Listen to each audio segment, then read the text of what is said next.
को इन पाइप को क्या बोला जाएगा?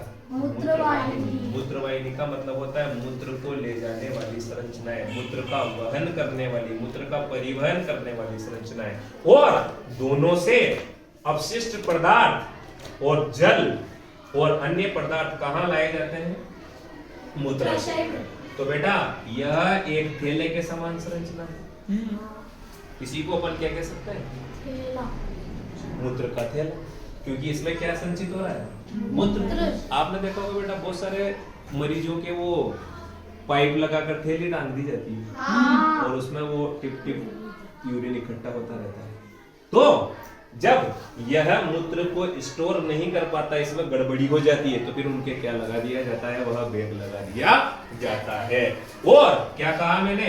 इसमें कितना यूरिन संचित करने की क्षमता है? यह लगभग 600 ml से और 1000 ml तक यूरिन को क्या कर सकता है? संचित कर सकता है।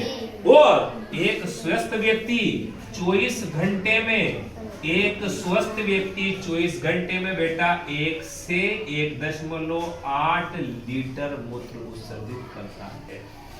एक स्वस्थ का मतलब जिसकी कोई बीमारी नहीं है और वह प्रॉपर पानी भी पिए। सर 1 से 1.8 लीटर की कह रहे हो आप? सर मैंने तो कल पूरे दिन यूरिन नहीं करा। इसका मतलब उसने पानी नहीं पिया होगा। तो हम क्या कह रहे हैं? यानी वह 3 से 4 लीटर क्या पिए? पानी भी पिए। और वह स्वस्थ हो, यानी उसको किसी भी प्रकार की कोई बीमारी नहीं हो। तो ये क्या कह रहे हैं? देखो आप, कोई वयस्क व्यक्ति, वयस्क यानी उसकी उम्र क्या हो? वयस्क स्वस्थ व्यक्ति जो प्रॉपर पानी पीता हो, वह 24 घंटे में 1 से 1.8 लीटर। तो आप तो याद रखना 1 से 1.5 लीटर। क्लियर है? इतना 1 से 1.5 लीटर।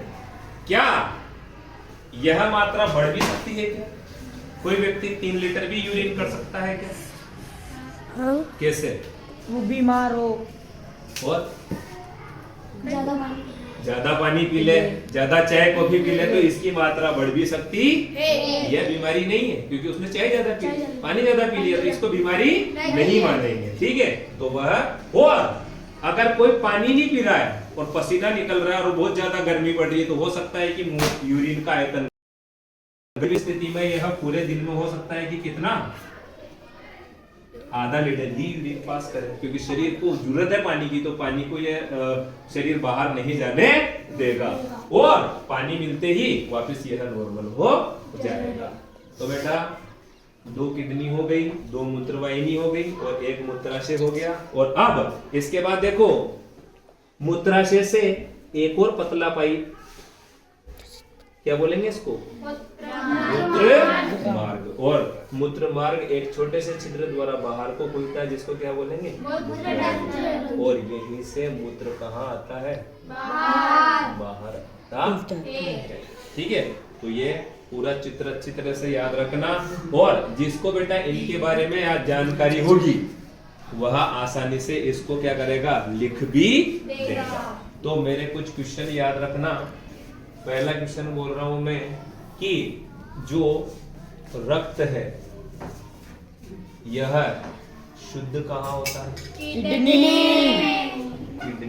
में। शुद्ध का मतलब क्या है? इससे क्या हटाए जाते हैं? अपशिष्ट पदार्थ या गंदे पदार्थ हटाए जाते हैं। और दूसरा, वह पदार्थ जिसको किडनी छानती है रक्त से, नाइट्रोजनी अपशिष्ट पदार्थ। और कौन है वो नाइट्रोजनी अपशिष्ट पदार्थ? यूरिया। क्या है? यूरिया नाइट्रोजनी अपशिष्ट पदार्थ है। दूसरा, जो रक्त है वह हार्ट के द्वारा कहाँ भेजा जाता है? पहले फेफड़े में। तो फेफड़े में क्या होने जाता है? रक्त ऑक्सीजनित होने जाता है। ऑक्सीजनित। और अगर आपकी किताब में यूं भी लिख रखा हो कि खून फेफड़े में शुद्ध होने जाता है। तो यहाँ शुद्ध का मतलब क्या समझेंगे आप? ऑक्सीजन। न कि ये समझेंगे कि फेफड़े में यूरिया छन रहा है, ऐसा नहीं समझेंगे। आप दे रखा है आपकी किताब में, लेकिन आपको मैंने बता दिया है कि फेफड़े में शुद्ध का मतलब क्या है? खून का ऑक्सीजन होना, ठीक है। और फेफड़े के अंदर हृदय